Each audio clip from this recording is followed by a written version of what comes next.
Hey guys, it's Michael. Welcome back to my YouTube channel and welcome to a new video.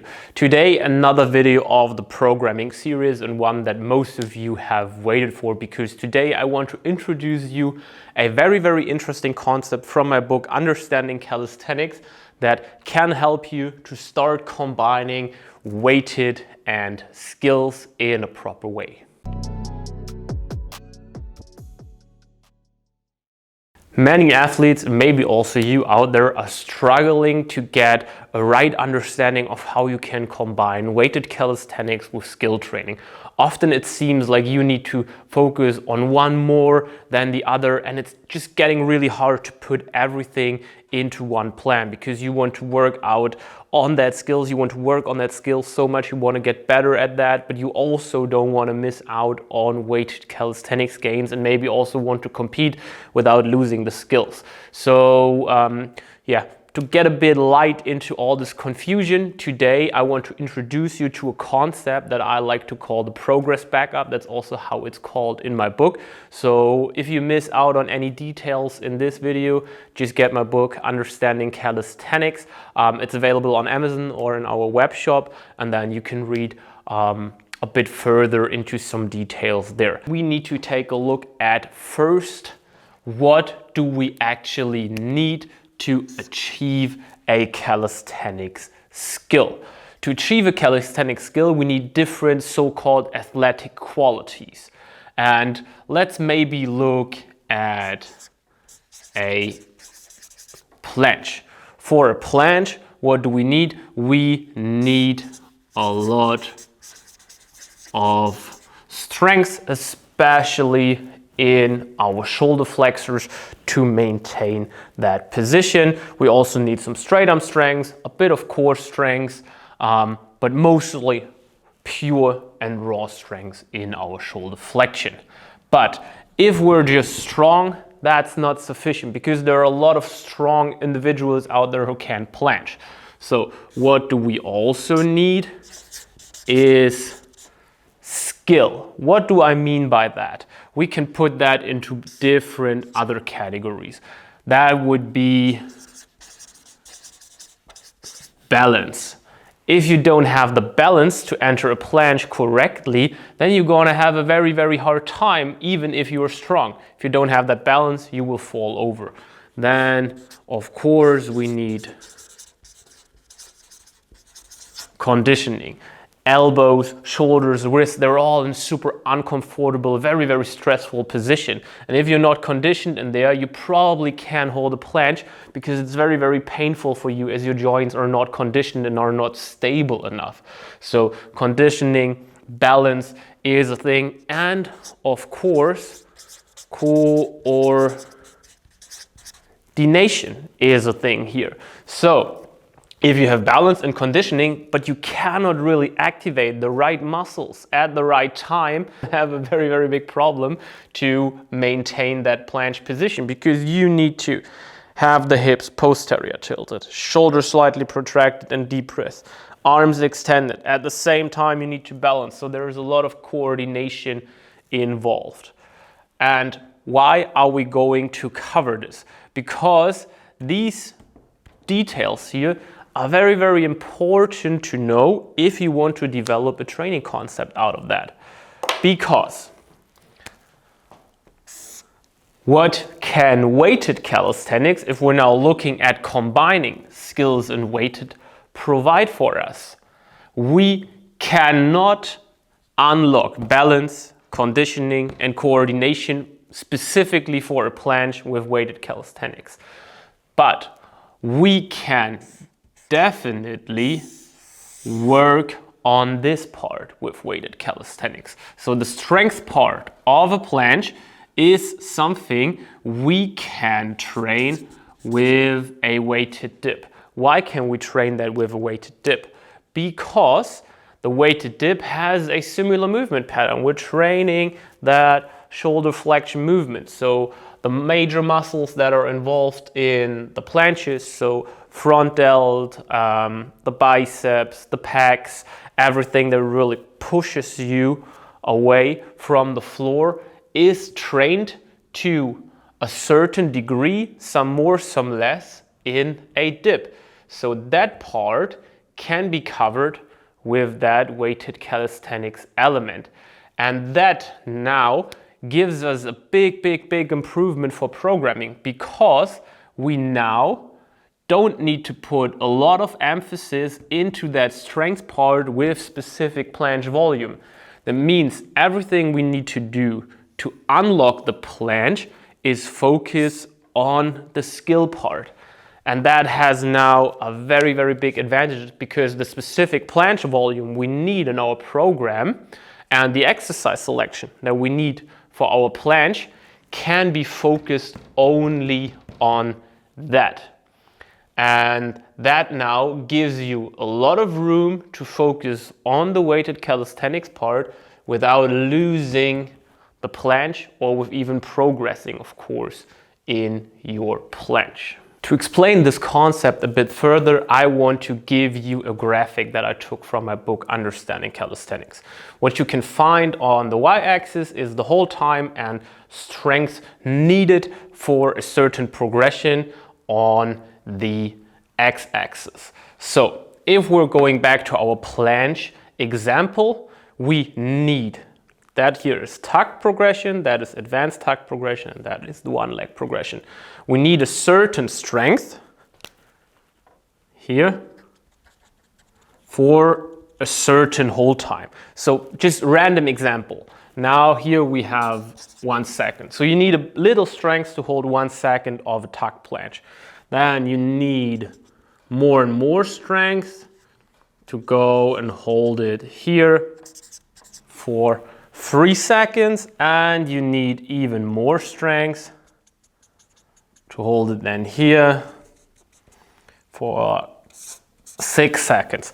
But then you can see it's going more and more up. So you don't need much more strength here to hold it for 10 seconds. And you don't need much more strength then to hold it for 20 seconds. Because what happens is that the longer the hold times are, the more you are going into that strength endurance type of training. That means the strength adaptations that you produce by holding this progression longer and longer and longer, they are getting lower and lower and lower. So we can now find some other connections here in a graphic like that. What we also can see is that there is a correlation between holding, in that example, 6 seconds of a tucked planche and holding our 1 second of an advanced tuck planche. Now again, that's a random example. The correlation can be different for you out there, but you know what I mean. So if you can hold a certain amount of tuck planche, it kind of guarantees you a lower amount of hold in the advanced tuck planche to a certain degree. But a very long tuck planche does not guarantee, because even if we are somewhere up here, it does not guarantee you a 1 leg hold, because there is not that relationship between super long hold times and more intense and heavier progressions. So what you need to do to go from tucked to advanced tuck to 1 leg is not leveling up the hold times more and more. You need to improve the strength. And now our weighted calisthenics comes back into consideration, because what we can do is we can utilize planche holds to achieve better balance, better conditioning, and better coordination. And we can use heavy dips in a strength range to work on improving our 1 rep max strength here, because that will give us the capacity to jump towards the next progression, because the only missing link for that is strength. And a lot of you guys out there will probably have experienced that with other elements like the front lever, that they started with weighted calisthenics, and on a certain level they just tried a front lever and they could already opt in with a one leg or even a full front lever without ever having the training for it. Because there are skills where the skill component is just very, very little, as the front lever. It's not very technical. It's pretty easy from that standpoint. It's just a lot of strength that you need. Whereas there are other skills like the planche where a lot of skill is involved and strength only won't help you with that. And so the combination of weighted and skills can definitely help you to gap the strength that you need between two progressions. Very, very important. This is of course just one way of doing it. You can also use different planche variations, dynamic planche variations to gap these progressions. So weighted calisthenics is of course not a must. It's really just a concept that helps you to combine those two things without missing out on one or the other. And as I know you would comment anyway that you want to have a program example, that's what we're going to cover now. Again, please just take this as one example. Know that there are 100 other ways of doing it out there and that you might need a different one. I just want to give you a rough idea how you could structure it.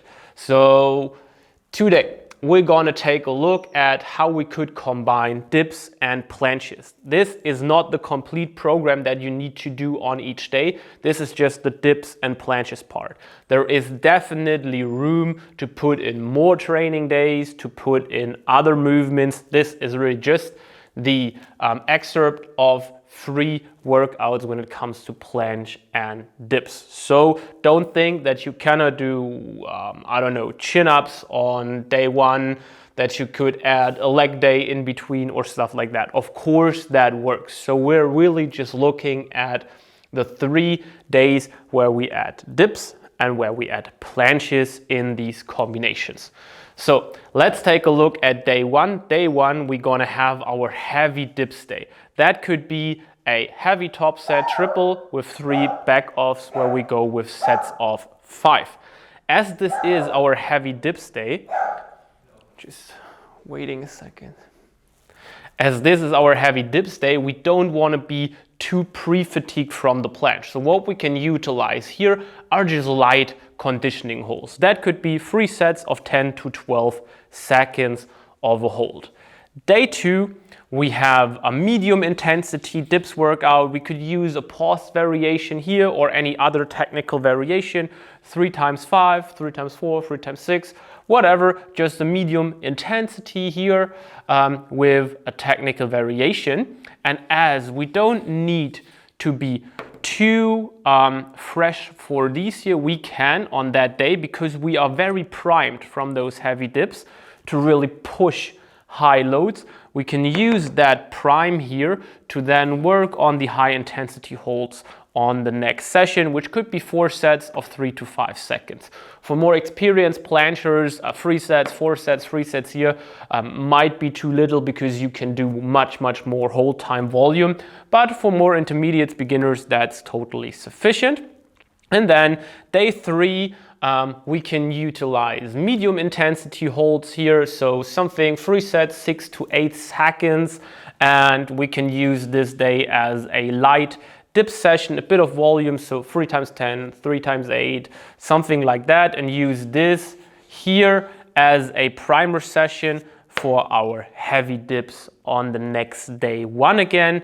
And the medium intensity, because we don't want to work too often with high intensities, but also high intensity could work here depending on how your recovery abilities are. As I said, just one example. You can try out different methods here and different combinations of the planche intensities. When we now look at how we can put progressions into this scheme, it's actually pretty simple. If we work without any equipment, it could be for a beginner that we're working, or not a beginner, more intermediate, that we work with those light conditioning holds with a tuck planche variation, high intensity holds. It could be an advanced tuck 90 degree, where I'm referring to the angle between the upper leg and your belly. And on day 3, we could use an advanced tuck 60, so a more tucked variation to be able to hold it a bit more.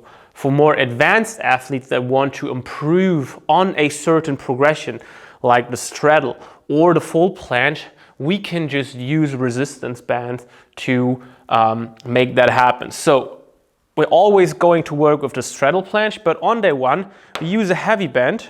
Oh, there's a V missing. Heavy band to be able to go into those very long hold times here. On the second day, we just use a very light band because we want to have very specific high intense holds here. And on day 3, we use a medium band to be able to hold roughly that range there. And that is a very, very easy programming example on how you can combine dips and planches. It works in a similar way for, of course, front levers and chin-ups or pull-ups or Victorians, and so on and so on. So whenever you want to combine a static lever skill with weighted calisthenics, this is a very good method to do that because it really cuts out most of the dynamic skill work you would otherwise need to do if you don't have the weighted calisthenics, and it really reduces the amount of holds you need to do because most of the volume and the strength part is really trained with the dips, and you just need the different holds for that skill component in your training. If you are looking for different methods on how to really program those hold times and the different intensity ranges for lever skills, definitely make sure to check out my book, Understanding Calisthenics. You will get a full program example for a possible combination. So not only the dips and the planche part, but a whole program that you can take a look at. And I will also explain you how you can do it if you don't want to use the weighted calisthenics part in the lever skill chapter. So very, very comprehensive insights on how you can really program lever skills. So definitely make sure to check out Understanding Calisthenics. It's linked in the description.